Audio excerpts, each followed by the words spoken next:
Alors, comment est-ce qu'un simple reçu, un petit bout de papier, peut décider de l'avenir de toute une école en République démocratique du Congo? C'est la question qu'on explore aujourd'hui. Et pour ça, on va plonger dans le sujet de la fraude fiscale d'une manière assez originale, à travers une bande dessinée. Elle s'appelle Déborah, elle est signée par le professeur Barthélemy Kalamba-Ibanza, et elle a cette particularité d'utiliser une histoire du quotidien pour nous faire comprendre un problème aux conséquences gigantesques. Et justement, voici notre guide. Déborah, c'est le personnage principal de cette BD. C'est à travers son regard qu'on va observer une scène de la vie de tous les jours. Une scène qui paraît anodine, mais qui en réalité cache des enjeux bien plus grands pour tout le pays. On en revient à cette question centrale. On pourrait se dire qu'un reçu, ce n'est rien du tout. Mais comme on va le voir, ce petit papier peut être la pièce manquante pour construire une route, financer un hôpital ou, eh bien oui, pour bâtir l'avenir d'une école. Allez, on pose le décor. Notre histoire commence dans un lieu que tout le monde connaît, le marché animé de Kintambo en RDC. C'est là, au milieu de l'agitation du quotidien, que la corruption s'infiltre, souvent de manière presque invisible. Tout part d'un achat on ne peut plus banal. Maman Alphonsine, elle, veut juste acheter un petit poste de radio. Le prix est fixé, 25 $. Jusque-là, franchement, rien d'extraordinaire. Mais c'est au moment de la facture que tout bascule. Et voilà, la phrase qui change tout. Le vendeur, tranquillement, ne se contente pas de proposer une facture, non, il propose de la truquer. Ce qui est fou, c'est à quel point ça semble normal, banal. Ce n'est pas présenté comme une fraude, mais presque comme un service client. Et la réponse de maman Alphonsine, elle, nous montre à quel point cette pratique est ancrée dans les habitudes. Elle est un peu surprise, mais elle joue le jeu, elle devient complice. On comprend alors que le problème ne vient pas que du vendeur. Non, c'est une responsabilité qui est partagée. On va maintenant décortiquer le mécanisme au cœur de cette histoire. C'est ce qu'on appelle la sous-facturation, ou comme le dit si bien la BD, le fameux prix qui arrange. Une pratique tellement courante qu'elle est devenue une sorte de règle non écrite pour beaucoup de gens. La mécanique de la fraude, en fait, elle est toute simple. D'un côté, il y a le prix réel, 25 $.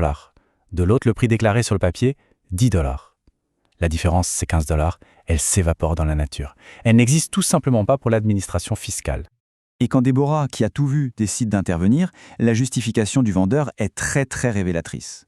On sent une méfiance profonde envers l'État, qui n'est pas vu comme une institution qui fournit des services, mais plutôt comme une entité qui viendrait manger l'argent des gens. Et c'est là que le personnage de Déborah devient essentiel. Elle ne va pas juger, elle va faire de la pédagogie. Elle va simplement expliquer, décomposer les conséquences de ce petit arrangement pour que tout le monde puisse comprendre les enjeux. Et voilà ce fameux effet domino. L'impôt, comme la TVA par exemple, il est calculé sur le montant qui est déclaré. Donc si on déclare 10 $ au lieu de 25, l'État reçoit moins de la moitié de ce qu'il devrait toucher. C'est une perte sèche, directe pour les caisses publiques. C'est là qu'on touche au vrai problème. Cet argent qui n'entre pas dans les caisses, ce n'est pas juste un chiffre sur un tableur. Non, c'est une route qui ne sera jamais goudronnée. C'est une école qui manquera de manuels. C'est un hôpital qui ne pourra pas acheter de médicaments. Les conséquences sont directes et bien réelles. Et là, c'est le déclic. C'est le moment de la prise de conscience. Grâce aux mots simples de Déborah, maman Alphonsine réalise qu'elle n'est pas une simple spectatrice, mais qu'elle fait partie du problème. C'est toute la force d'une explication claire. Mais attention, l'histoire ne s'arrête pas à une simple leçon de morale.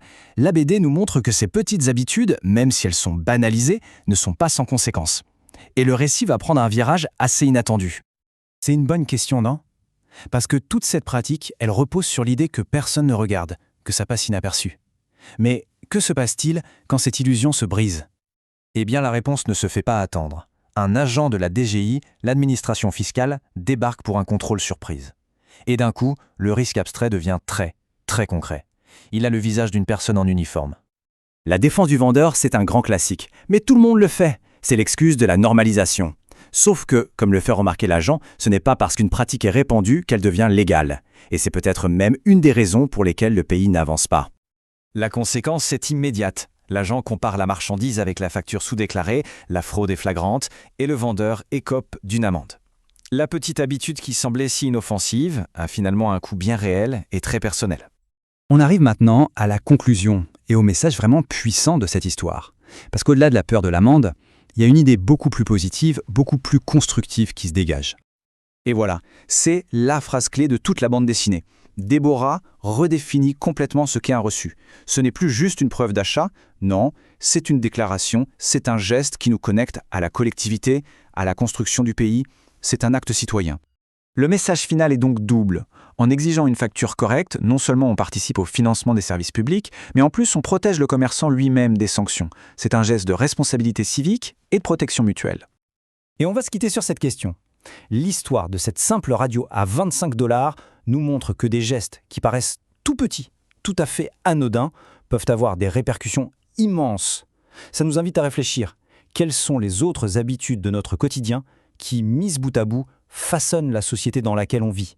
C'est une réflexion qui va bien au-delà de la simple question des impôts.